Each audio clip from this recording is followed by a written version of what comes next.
Assalamualaikum Bu Sri. Waalaikumsalam Bu Fitri. Bagaimana kabarnya Bu Fitri hari ini?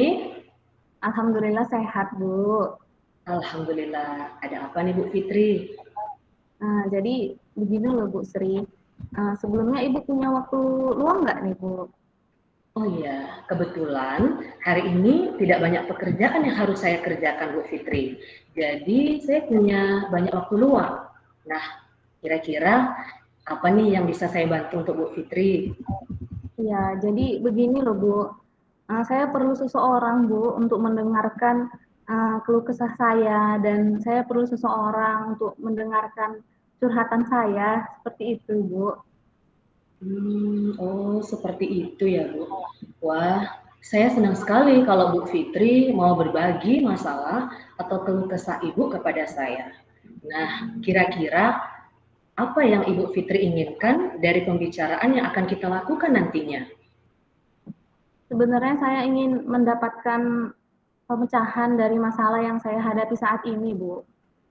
Hmm? Kalau saya boleh tahu, masalah apa itu Bu Fitri? Coba Ibu ceritakan apa yang sedang Ibu Fitri rasakan saat ini. Jadi yang saya ini Bu Sri, saya itu merasa tidak nyaman jika sedang berada di sekolah. Nah, apa yang membuat Ibu Fitri merasa tidak nyaman? Ya begini Bu, kan Senin lalu saya disupervisi oleh pengawas. Hmm. Nah setelah pengawas pulang, itu Bu Fitri dipanggil oleh kepala sekolah. Gitu Bu. Terus ketika dipanggil, kalau boleh saya tahu, beliau mengatakan apa kepada Bu Fitri? Jadi kepala sekolah bilang Bu, ketika setelah disupervisi, kepala sekolah bilang kelihatannya pengawas tuh tidak puas dan tidak senang ketika saya mengajar tidak menggunakan buku teks seperti itu Bu. Oh, begitu ya, Bu. Coba Ibu jelaskan ke saya bagaimana kronologi kejadiannya, Bu. Jadi ceritanya begini Bu Sri. Jadi kan waktu itu hari Senin yang lalu saya ini disupervisi oleh pengawas di kelas. Kemudian waktu di kelas itu saya mengajarnya tidak menggunakan buku teks pembelajaran. Nah, jadi saya sampaikan kepada pengawas tersebut bahwasannya memang saya tidak menggunakan bahan ajar tersebut, tapi kan saya menggunakan sumber belajar yang lain. Yang penting kan saya itu tetap mengacu kepada kurikulum. Nah, ketika saya sampaikan seperti itu, ternyata pengawas merasa tersinggung atau tidak senang seperti itu, Bu. Oh, begitu ya, Bu Fitri. Nah, kalau boleh saya tahu nih, ketika mengajar Ibu Fitri menggunakan sumber atau media apa saja, Bu? Ya, di sini Bu Fitri menggunakan sumber media pembelajaran yang lain lah, Bu. Yang penting kan nyaman, anak itu tertarik untuk mengikuti pembelajaran gitu, Bu.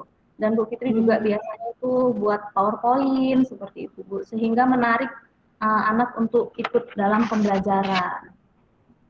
Terus ya, Bu ya, Fitri ya. juga buat animasi, Hmm. kemudian Bu Fitri juga buat media-media pembelajaran yang lain. Jadi tidak monoton dengan menggunakan buku teks saja. Seperti itu, Bu. Ya. Nah, tadi Bu Fitri mengatakan ada menggunakan media PowerPoint dan eh, video-video yang menarik seperti itu ya Bu Fitri. Nah, menurut Bu Fitri, ketika menggunakan video, apakah hal tersebut sangat efektif dalam pembelajaran? Iya, tentu sangat efektif sekali, Bu. Oh, begitu ya Bu. Tampaknya Ibu sangat yakin ya dengan hal itu. Nah, apa yang membuat Ibu sangat yakin bahwa video adalah media yang sangat efektif untuk digunakan? Jadi seperti ini, Bu. Ketika Bu Fitri menggunakan media pembelajaran lain seperti PowerPoint, kemudian membuat video animasi, itu Bu Fitri melihat anak-anak itu sangat tertarik dengan pelajaran yang Bu Fitri ajarkan. Nah, kemudian mereka juga cepat paham akan apa yang Bu Fitri ajarkan. Seperti itu, Bu. Iya, benar sekali Bu Fitri. Nah, selain itu dengan video ini kira-kira dapat memenuhi kebutuhan belajar murid tidak, Bu? Ya, ada Bu, tentu saja sangat memenuhi kebutuhan belajar mereka ya Bu. Jadi juga di sini kan Bu Fitri, selain membuat video pembelajaran yang menarik, buat video, di sini Bu Fitri juga mengajak anak-anak untuk belajar di lingkungan. Nah, jadi di lingkungan sekolah itu seperti belajarnya di taman sekolah, belajar di perpustakaan, seperti itu. Jadi tidak monoton menggunakan buku teks yang seperti Bu Fitri ceritakan tadi, Bu. Wah, Seperti itu, Bu. bagus sekali Bu Fitri.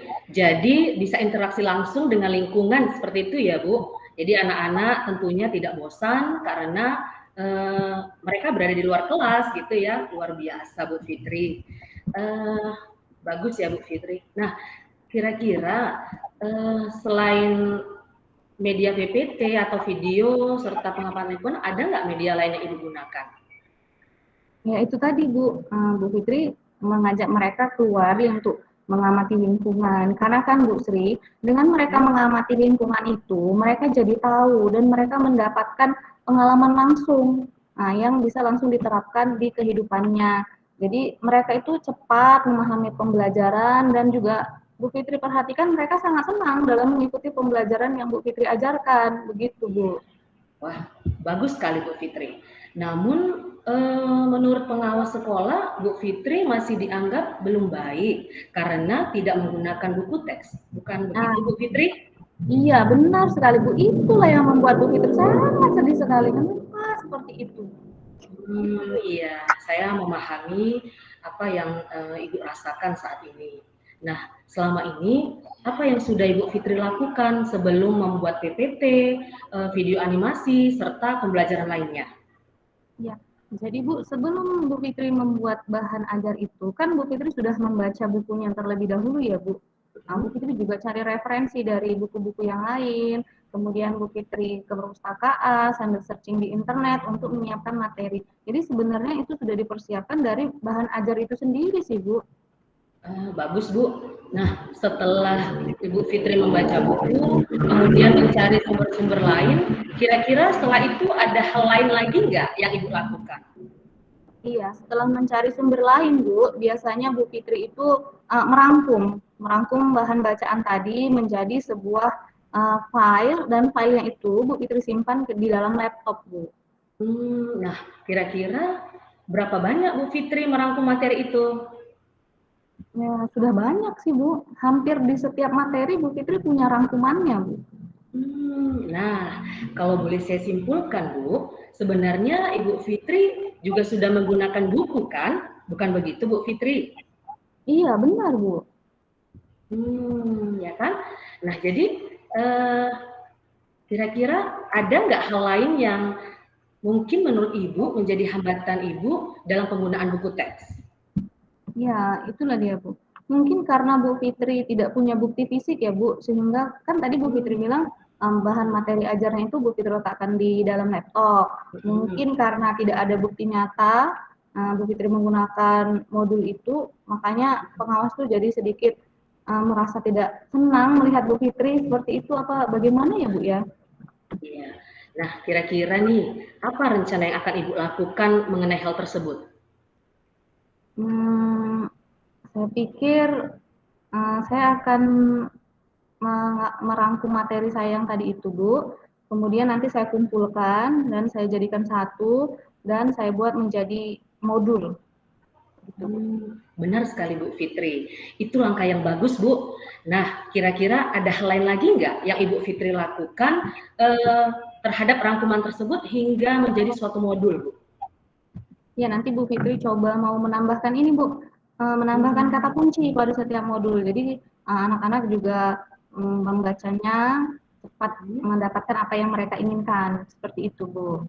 Wah, bagus sekali Bu Fitri. Nah, kira-kira ada nggak terpikir oleh Bu Fitri tentang hambatan lain yang mungkin akan Ibu temui nantinya dalam pembuatan modul tersebut?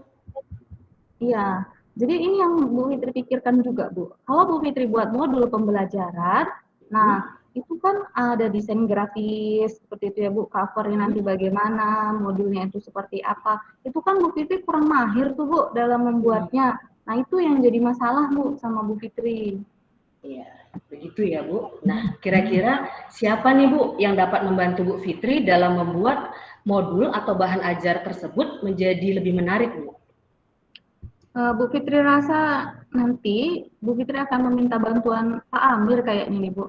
Karena kan Pak Amir ini jago IT, pasti dapat membantu Bu Fitri ya Bu Sri ya. Wah, luar biasa Bu. Nah, selain membuat modul bahan ajar nih, kira-kira ada hal lain tidak yang Ibu rencanakan selain hal tersebut? Ya, jadi ada Bu, rencananya nanti setelah Bu Fitri buat modul itu, nanti Bu Fitri akan menjumpai kepala sekolah. Nah, kemudian di situ Bu Fitri akan tunjukkan buktinya bahwa saya sudah memperbaiki kekurangan saya selama ini. Kalau dulu saya tidak menggunakan buku teks pembelajaran, sekarang saya sudah menggunakan modul pembelajaran yang saya buat sendiri. Seperti itu, Bu Sri. Alhamdulillah, luar biasa Bu Fitri. Nah, dari diskusi kita hari ini, apakah Ibu bisa menceritakan kembali apa yang akan Ibu lakukan berikutnya? Ya, jadi rencana yang Bu Fitri rencanakan itu yang pertama nanti Bu Fitri akan kumpulkan semua bahan ajar yang ada di laptop Bu Fitri, kemudian akan Bu Fitri buat jadi modul, dan Bu Fitri juga meminta bantuan kepada Pak Amir. Setelah Bu Fitri meminta bantuan kepada Pak Amir, apabila modul tersebut telah selesai dikerjakan, Bu Fitri akan menjumpai kepala sekolah untuk membuktikan bahwasannya Bu Fitri itu sudah memperbaiki kekurangan yang selama ini pengawas katakan. Bagus Bu. Nah, saya senang sekali dari apa yang Ibu capai dari diskusi kita hari ini. Lalu, komitmen apa yang akan Ibu lakukan untuk menjalankan rencana Ibu ini? Ya, nanti setelah diskusi dengan Ibu ini, cerita-cerita ini, saya langsung ini Bu, langsung gerak mau mengerjakan modul-modul itu, mengumpulkan rangkumannya ini saya langsung nih, karena udah semangat ini karena Bu Sri.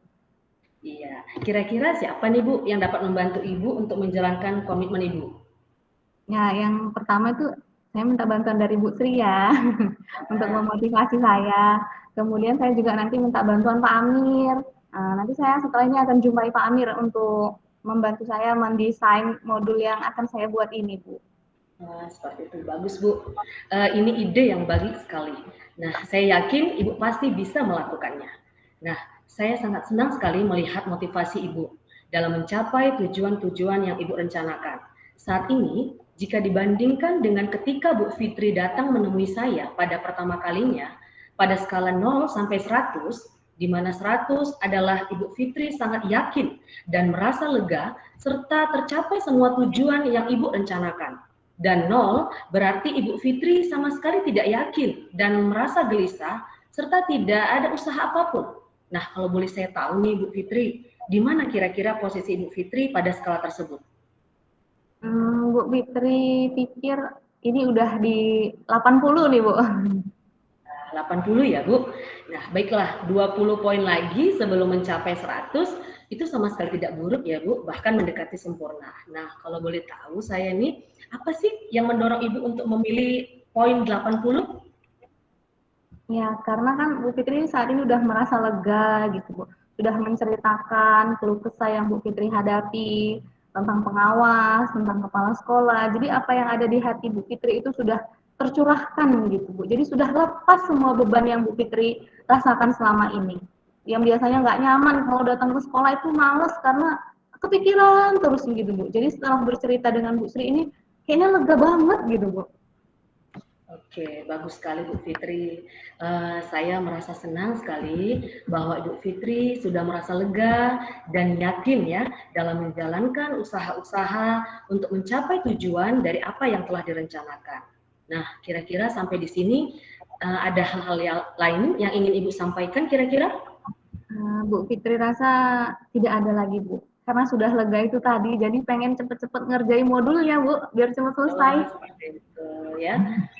Nah, jadi kira-kira ada hal lain yang mungkin Ibu rasakan? Sudah lebih baik Bu daripada yang sebelumnya. Jadi di sini Bu Fitri mengucapkan terima kasih kepada Bu Sri karena sudah mau mendengarkan cerita dari Bu Fitri, sudah mau memberikan motivasi. Sekali lagi terima kasih ya Bu ya. Lain kali kalau ada masalah Bu Fitri cerita lagi. Boleh, sama-sama Bu Fitri. Saya juga merasa senang karena dapat membantu Ibu dan Ibu juga sudah mau berbagi keluh kesah Ibu kepada saya. Jadi saya juga senang dapat membantu Ibu bisa mengurangi kegelisahan Bu Fitri saat ini. Iya, jadi terima kasih ya Bu. Bu Fitri mau permisi dulu. Ini ada nanti jam keempat mau masuk pelajaran di kelas 11 IPS. Oh iya, sampai jumpa ya Bu. Iya, terima kasih ya Bu. Assalamualaikum iya, Bu. Waalaikumsalam Bu Fitri. Silakan pengamat. Ya, saya dulu Bu Del ya. Senang saya melihatnya. Kayaknya udah peran coaching di sini udah cukup kental sekali gitu. Semua langkah-langkah model Tirta ini sudah tercapai saya lihat di situ, sehingga semuanya mengalir dengan enak gitu. Tak terasa waktunya pun cukup panjang gitu ya kan, karena alirannya itu lebih enak gitu. Tujuan yang dimunculkan di situ sudah nampak gitu, menyampaikan tujuan pertemuan coaching di situ.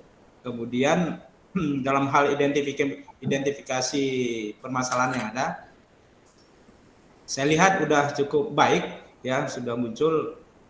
Walaupun tadi alurnya cukup panjang, di akhir muncul di situ masalah-masalahnya apa bisa teridentifikasi. Begitu juga dengan rencana aksi. Di sana ada pertanyaan-pertanyaan yang bisa memberi si coach ini bisa memunculkan apa yang harus dilakukannya ke depan. Jadi ada pertanyaan-pertanyaan yang umpan balik atau refleksi juga ada muncul di situ. Pertanyaan-pertanyaan terbuka juga muncul.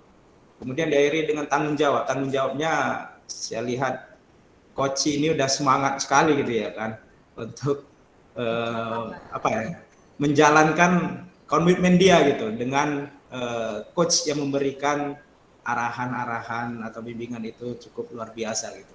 Apalagi keduanya saya lihat gesturnya itu udah mantap gitu. Baik dari tatapan matanya udah memperhatikan coach gitu kan. Kemudian senyum, alis matanya mengikuti, ya semualah gitu. Jadi gesturnya sudah nampak. Terima kasih, mungkin itu yang bisa saya beri masukan dan komentarnya. Saya serahkan ke Ibu Deliana. Oke, terima kasih Pak Amir. Kayaknya udah diborong semua sama Pak Amir tentang sebagai pengamat. Kayaknya nggak perlu berpanjang lebar lagi. Jadi saya sangat bahagia sekali dengan pembelajaran hari ini.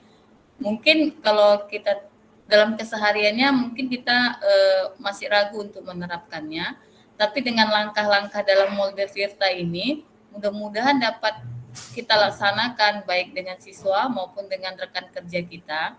Tetapi dari yang tadi, dari coaching yang terjadi tadi antara coach dan coachee, terjadi hubungan di mana mereka itu masing-masing saling mendengarkan keluh kesahnya, sehingga masing-masing merasa, yang satu merasa coach itu dengan masalahnya, coachee siap untuk mendengarkan segala keluh kesah dari coach itu sendiri.